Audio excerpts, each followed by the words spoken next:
Welcome back to the next session of electrostatic potential and capacitance. Friends, till now in the second half of this chapter we introduced dielectrics, types of dielectrics, and the new word called as COC, that is capacitance of the conductor and the capacitor. Today I am going to introduce one more important topic, which is a derivation meant for 3 marks. It asks in the examination too. So that is parallel plate capacitor. So now to understand this parallel plate capacitor, already I have drawn the diagram on the board. Let us see here. It is consisting of 2 conducting metal plates. So now plate 1 is and plate 2, they are there and they are separated by a small distance. We can say either conductor or else metal surfaces. So if I write the definition, so now a parallel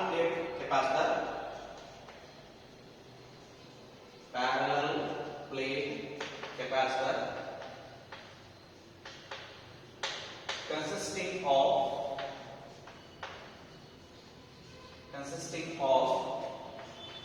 2 large parallel conducting metal plates or conducting plates or metal plates. You can write anyone. Metal plates separated by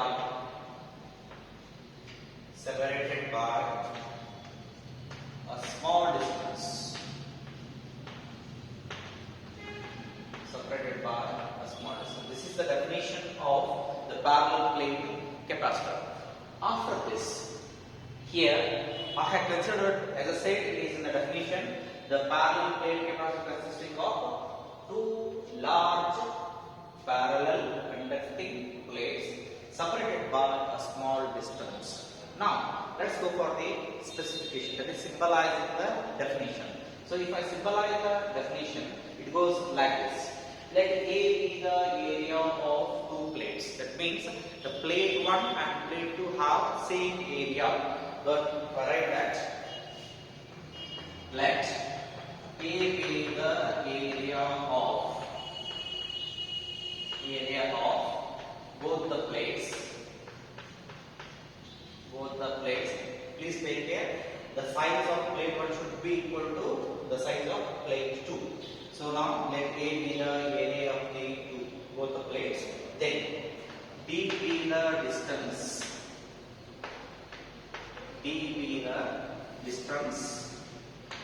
Between the plates.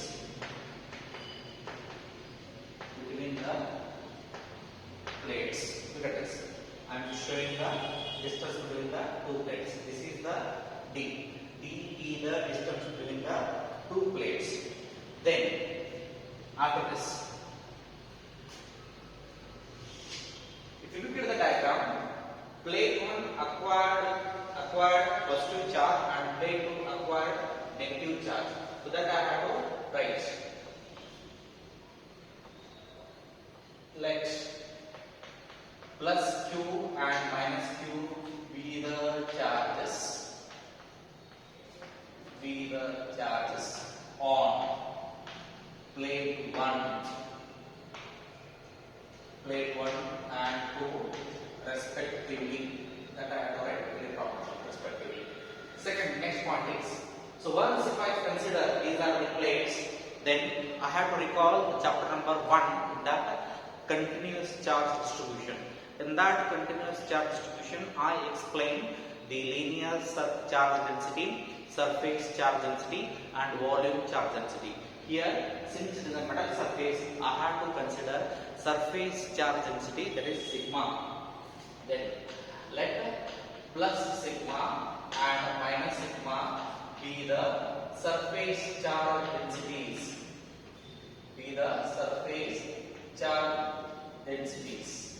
Of plate 1 and plate 2 respectively, surface charge densities. After this, let E be the electric field between the 2 plates. Let E be the electric field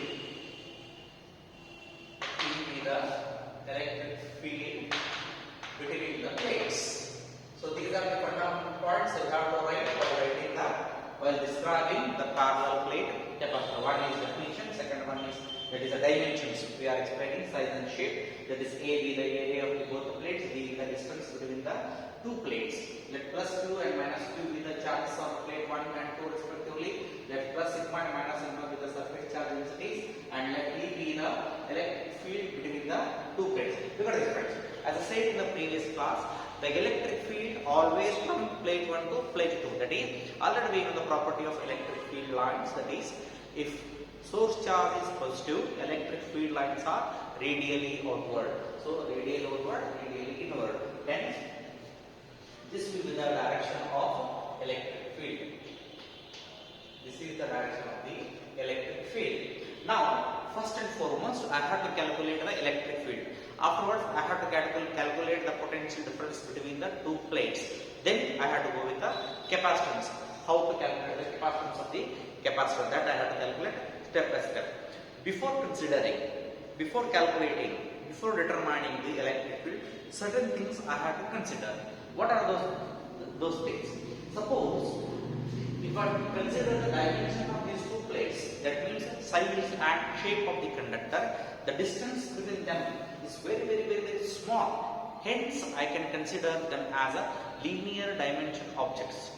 Once if I consider them as a linear dimensions object, so directly I can adopt, because since they are the surfaces, both have the surfaces, and the dimension is very distance between them is very less. Once if I consider as a linear dimensions object or metal surfaces, so that I can adopt very easily the electric field due to uniformly charged thin, infinitely thin, infinitely thin, plate. That is Gauss's law application number 2. So in that application number 2, if I write the expression for this, that is plate 1, that is vector E is equal to sigma by 2f. So just recall application number 2. So now, along with that, one more dimension is there, one more plate is there, that is 2, second one. That again I had to write the definition for that. So then once if I consider all these fundamentals, then the electric field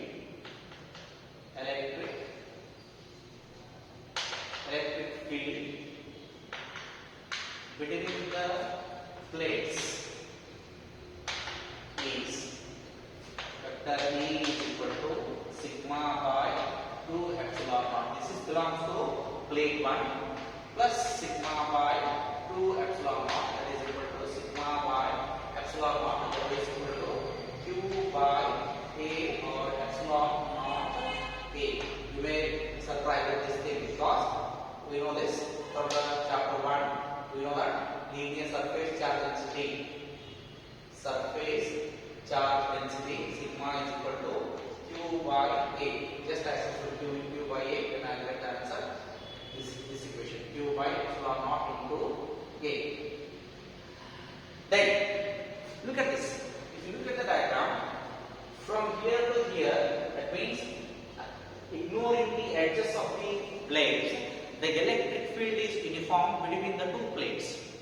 Once if I go near to the edges, the electric field is non-uniform. That is not a uniform electric field. But that is called as fringing of field.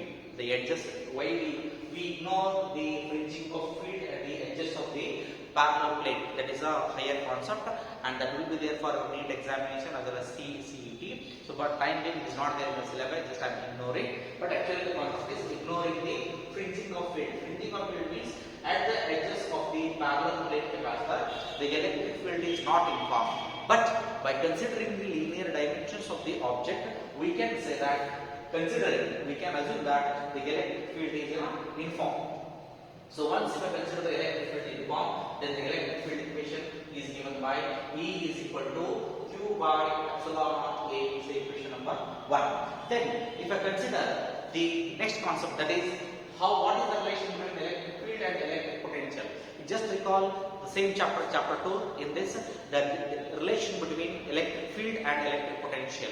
So now if I want to deduce if I want to calculate the potential difference between these two plates, then the potential gradient, that means change of potential with respect to distance, is related to the electric field. That is given by the potential.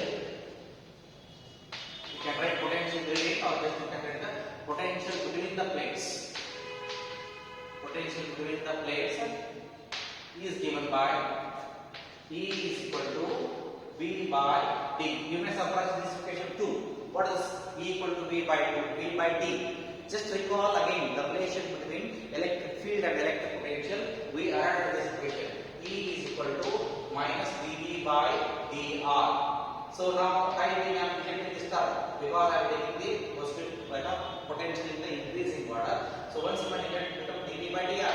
So small change in the potential divided by small change in the distance. But I want total change in the potential divided by total distance. R. What is the R here?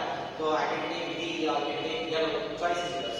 So time being I have taken here D. So it becomes equal to V by D. This is again relation between the electric field and the electric potential. So then if I rewrite this equation, I will get this is V is equal to E into D. Capital V is equal to E into D. Use equation number 1 here. So if I use the equation number 1 here, then it becomes E becomes what? Q divided by epsilon naught into A. Then it is the as we say equation number 2. So V is equal to Q into D divided by epsilon naught into A. Say equation number 2. Then I want to calculate what is the capacitance of this parallel plate capacitor. Right? Now day before yesterday only we discussed.